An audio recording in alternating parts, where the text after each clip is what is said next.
Hello दोस्तों। तो अभी तक हम लोगों ने लाइट रिएक्शन पढ़ा और उसके बाद कीमोऑस्मोटिक हाइपोथेसिस पढ़ा। ठीक है, अब हम स्टार्ट करने वाले हैं फोटोसिंथेसिस का अगला part according to NCERT, action spectrum and dark reaction. ठीक है, एक्शन स्पेक्ट्रम और डार्क रिएक्शन। एक्शन स्पेक्ट्रम क्या होता है? तो एक्शन स्पेक्ट्रम होता है कि किस वेवलेंथ ऑफ लाइट पे ठीक फोटोसिंथेसिस कितना हुआ, ये होता है एक्शन। ठीक है, एंड एब्जॉर्प्शन स्पेक्ट्रम क्या होता है कि कौन सा पिगमेंट है ना किस वेवलेंथ ऑफ लाइट को एब्जॉर्ब किया, ये होता है एब्जॉर्प्शन स्पेक्ट्रम। अब different types of pigments are present in plant. तो उसमें कौन कौन से पिगमेंट हैं? पिगमेंट है chlorophyll A, chlorophyll B, carotenoid and xanthophyll. तो हम इसे अलग कैसे करेंगे, एक दूसरे से सेपरेट कैसे करेंगे? तो ये separated by paper chromatography technique के द्वारा ये सेपरेट किया जाएगा। ठीक, तो ये पिगमेंट सेपरेट हो गया यहाँ पे। अब हम देखेंगे कि ये कौन कौन से लाइट को एब्जॉर्व करते हैं, कितने वेवलेंथ के लाइट को एब्जॉर्व करते हैं। अगला है absorption of light bye chloroplast pigment. Chloroplast pigment के द्वारा कैसे कैसे लाइट को एब्जॉर्व किया जाता है, किस किस वेवलेंथ के लाइट को एब्जॉर्व किया जाता है। जैसे यहाँ पे हम पहले देखेंगे क्लोरोफिल ए का, देखते हैं क्लोरोफिल का ये वाला डायग्राम है। ठीक, तो क्लोरोफिल जो है, क्लोरोफिल ए जो है वो ब्लू लाइट और रेड लाइट, इसके बीच में इस दो पॉइंट पे क्या हुआ, मैक्सिमम एब्जॉर्प्शन ऑफ लाइट किया। ठीक, क्लोरोफिल बी का बात करते हैं तो उसका भी पीक कुछ इसी समय पे आ रहा है। ठीक, एंड कैरोटीनॉइड का बात करते हैं तो उसका भी पीक इसी समय पे आ रहा है, ब्लू लाइट के अप्रोक्स आ रहा है। इससे हमें ये पता चला कि ब्लू एंड रेड लाइट पे ठीक मैक्सिमम एब्जॉर्प्शन ऑफ लाइट हो रहे हैं। ठीक है, उसके बाद देखते हैं rate of photosynthesis measure by O2 release, है ना। ये O2 रिलीज यानी कि फोटोसिंथेसिस हुआ तो उससे O2 रिलीज होगा, तो इसे मेजर कैसे करते हैं, फोटोसिंथेसिस का रेट क्या है वो मेजर करते हैं कि कितना O2 रिलीज हो रहा है। जब वो देखा गया तो blue light and red wave light के वेवलेंथ जहाँ पे था वहीं उसी जगह पे क्या हुआ, फोटोसिंथेसिस भी सबसे ज्यादा हुआ, यानी maximum amount of oxygen release हुआ। अब बात करते हैं लाइट एब्जॉर्ब का। Light absorb and rate of photosynthesis यानी कि O2 रिलीज, है ना। इसका ग्राफ देखते हैं, दोनों को ओवरलैप करके देखते हैं। तो यहाँ पे पाया गया कि जो डायग्राम क्लोरोफिल ए का है, ठीक है, क्लोरोफिल ए का जो डायग्राम है एब्जॉर्प्शन का, वैसा ही रिजम्बलेंस कर रहा है रेट ऑफ फोटोसिंथेसिस का। ठीक है, यानी कि जहाँ पे क्लोरोफिल ए पीक कर रहा है एब्जॉर्प्शन का, वहीं पे फोटोसिंथेसिस भी पीक कर रहा है, this point and this point. तो इससे हमें ये पता चलता है कि एक्शन की action and absorption spectrum shape match 1 to 1 overlap with chlorophyll A pigment. Chlorophyll A pigment जैसा जैसा एब्जॉर्प्शन करता है, deflections of respiration, deflection of photosynthesis not respiration, वैसा ही शो करता है। यानी कि rate of photosynthesis is parallel to 1 to 1 overlap with chlorophyll A pigment. Action means light reaction, O2 release and absorption, है ना, which wavelength of light is absorb, कौन सा लाइट का वेवलेंथ एब्जॉर्ब किया गया। अभी हमने देखा कि यहाँ पे चार तरह के पिगमेंट हमें मिला, एक मिला क्लोरोफिल ए, दूसरा मिला क्लोरोफिल बी, तीसरा कैरोटीनॉइड एंड चौथा जेंथोफिल। अब कभी कभी क्वेश्चन क्या पूछता है कि इसमें से कौन से क्लोरोफिल का कौन सा कलर होते हैं। तो जैसे क्लोरोफिल ए का बात करते हैं तो क्लोरोफिल ए जो होता है वो ब्लू और ग्रीन के बीच में आता है, क्लोरोफिल भी ग्रीन और येलो के बीच में आता है, एंड कैरोटीनॉइड येलो और ऑरेंज के बीच में आता है, एंड जेंथोफिल, जेंथोफिल जो होता है वो येलो येलो कलर का होता है। इसे मेमोराइज करने के लिए अभी हम लोगों ने जैसे पढ़ते हैं ना रेनबो, रेनबो कलर, उसमें आता है विबग्योर। ठीक है, उसमें आता है बेबी और, तो आप किसी एक जैसे क्लोरोफिल ए का याद कर लो, किसके किस में आता है, ब्लू और ग्रीन के बीच में आता है। तो क्लोरोफिल बी क्या होगा, ग्रीन और येलो के बीच में आएगा। कैरोटीनॉइड क्या आएगा, येलो और ऑरेंज का। यानी आप ऐसे मेमोराइज करो A B and C, A B and C किस में आएगा, blue green, green yellow, yellow orange के बीच में। और जेंथोफिल जिसमें एक्स है और उसको वाई के साथ, एक्स है जो वाई के साथ आएगा। तो इस तरीका से हम याद कर सकते हैं कि कौन सा पिगमेंट किस कलर को, किस कलर का होता है। ठीक है, कौन सा पिगमेंट किस कलर का होता है। चलो अब देखते हैं एक खास यहाँ पे बात देखने को मिलता है कि जहां पे अभी तो हमने पढ़ा कि 1 to 1 इंटरेक्शन होता है, किसका, 1 to 1 इंटरेक्शन होता है, किसका, क्लोरोफिल ए के ऑब्जॉर्प्शन का और रेट ऑफ फोटोसिंथेसिस का।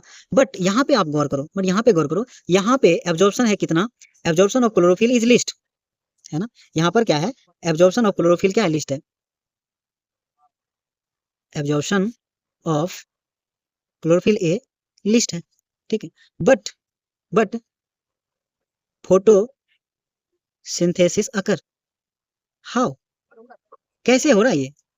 याद करें आप कंसेप्ट जो हम लोगों ने पढ़ा था during the time of photolysis. उसमें क्या था? क्लोरोफिल ए मॉलिक्यूल प्रेजेंट था जिसे रिएक्शन सेंटर बोला गया, और उसके चारों साइड कौन से थे?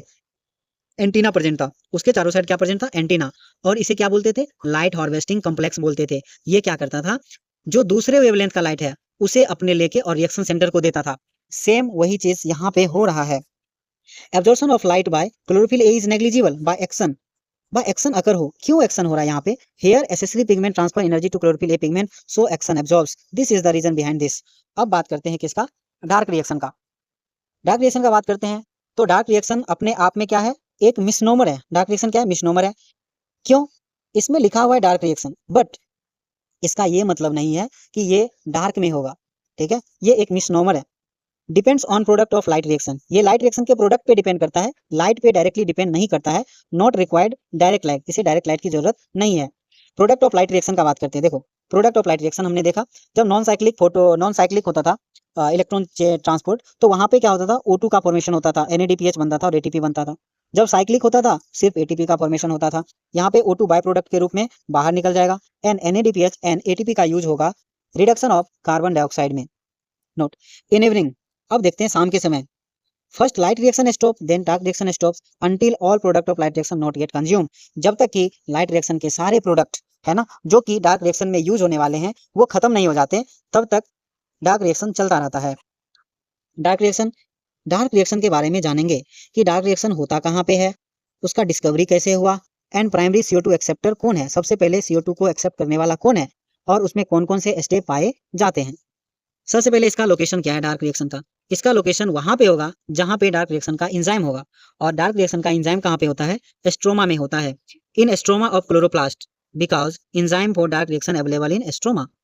डिस्कवरी किया था किसका? केल्विन और उसका कोवर्कर, है ना। केल्विन और कोवर्कर इसका डिस्कवरी किया था। एक बात है, जब रेडियो एक्टिविटी का अच्छा उपयोग है ना केल्विन के द्वारा किया गया, उससे ये पता लगाया गया कि कौन सा प्रोडक्ट है ना फोटोसिंथेसिस में बनता है, उसका पाथवे क्या है ना, ये पता लगाएगा। ये एक बेनिफिशियल यूज है रेडियो एक्टिविटी का, यानी कि रेडियो आइसोटोप्स जो भी थे है ना, कार्बन का रेडियो आइसोटोप यूज किया इन्होंने, ठीक है। तो उससे ये एक अच्छा यूज था इसका। उसके बाद देखते हैं प्राइमरी CO2 एक्सेप्टर कौन है? RUBP। ये डार्क रिएक्शन में पता गया प्राइमरी CO2 एक्सेप्टर क्या है? RUBP है। किसमें? C3 साइकिल में। किसमें है? C3 साइकिल में, ठीक है। Primary CO2 acceptor C3 cycle में। उसके बाद बात करते हैं स्टेप्स। इसमें कौन कौन से स्टेप प्रेजेंट है? पहला है कार्बोक्सिलेशन, दूसरा है रिडक्शन, तीसरा है रीजनरेशन। डिस्कवरी का बात करते हैं। केल्विन एंड कोवर्कर ने इसका डिस्कवरी किया था। Use radio active isotopes carbon 14 का यूज किया गया था। Study on algal plant photosynthesis, kelvin ने जहां पे काम किया था उसे एल्गल फोटोसिंथेसिस पे काम किया गया था। ऑल्सो फाइंड फर्स्ट प्रोडक्ट, इन्होंने पहला प्रोडक्ट कौन बनता है वो भी बताया। फुल पाथवे ऑफ फोटोसिंथेसिस भी इन्होंने बताया, जिसके नाम से इस पाथवे का नाम रखा गया Calvin cycle. Primary CO2 acceptor यहाँ पे कौन था? RUBP था। अब आता है possible pathway to identify product. Calvin ने इसका पाथ तो बताया, लेकिन कैसे बताया वो जानने के लिए देखते हैं। जैसे उन्होंने एल्गी पे काम किया, एल्गी के फोटोसिंथेसिस पे काम किया।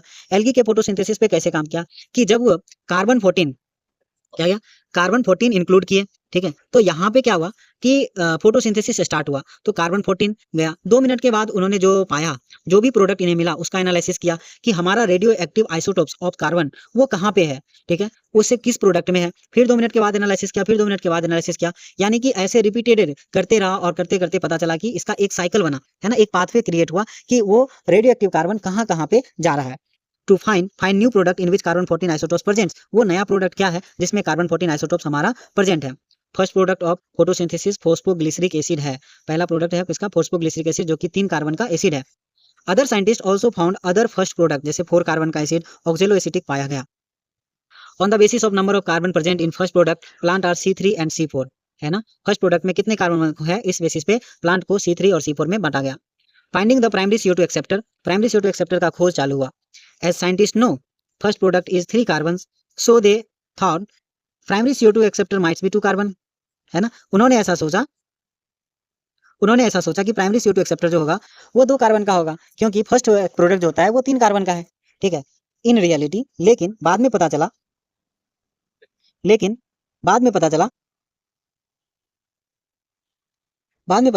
कि CO2 का एक्सेप्टर कौन है, 5 कार्बन का RUBP है ना, 5 कार्बन का कंपाउंड है और इसे राइबोलोज 1,4-बिसफॉस्फेट और एंजाइम रुबिस्को, एंजाइम कौन सा यूज होता है, rubisco. RUBP can work as carboxylase and oxygenase so they called the rubisco, से रुबिस्को एंजाइम कहा जाता है। स्टेप यहाँ पे आता है कार्बोक्सिलेशन, रिडक्शन एंड रीजनरेशन। बात करते हैं कार्बोक्सिलेशन का, ये क्या है, C3 साइकिल है ना, ये क्या है, C3 साइकिल है, ये C3 साइकिल है। अब बात करते हैं, यहाँ पे सबसे पहले कार्बोक्सिलेशन होगा, ये RUBP 5 कार्बन का है, इसमें एक कार्बन ऐड हुआ, ये हो जाएगा 6 कार्बन का कंपाउंड बन गया, जिसमें 2 PGA का फॉर्मेशन हुआ, 2 फॉस्फोग्लिसरिक एसिड का फॉर्मेशन हुआ, जहाँ पे 2 NADPH एंड 2 ATP का फॉर्मेशन का यूज होके इसमें रिडक्शन का प्रोसेस हुआ, जिससे बना ट्रायोज फॉस्फेट। ट्रायोज फॉस्फेट भी क्या है, 3 कार्बन का शुगर है ना, ट्रायोज फॉस्फेट 3 कार्बन का शुगर है, 2 ट्रायोज फॉस्फेट का फॉर्मेशन हुआ। अब इसमें से एक कार्बन है ना, इसमें से एक कार्बन कहाँ चला गया, CO2 फॉर्मेशन, एक कार्बन कहाँ पे चला गया, CO2 फॉर्मेशन में, ग्लूकोज फॉर्मेशन में, एंड रेस्ट 5 कार्बन आ गया RUBP फॉर्मेशन में, जहाँ पे एक ATP का क्या हुआ, यूज हुआ। तो हम बात करते हैं 1 carbon from triose phosphate used in glucose formation, rest are used in regeneration. In 1 Kelvin cycle, 3 ATP and 2 NADPH used. For 1 glucose, 6 Kelvin cycle occur. 6 Kelvin cycle. Number of ATP and NADPH used in formation of 1 glucose, 6 cycle हुआ, तो 3 ATP and 2 NADP पर cycle में 18 ATP and 12 NADPH for 1 glucose का use हुआ। Thank you. यहाँ पे C3 cycle खत्म होता है, आगे हमें पढ़ना है C4 cycle, photo respiration and factor affecting the photosynthesis. तो थैंक यू बच्चों, थैंक यू सो मच।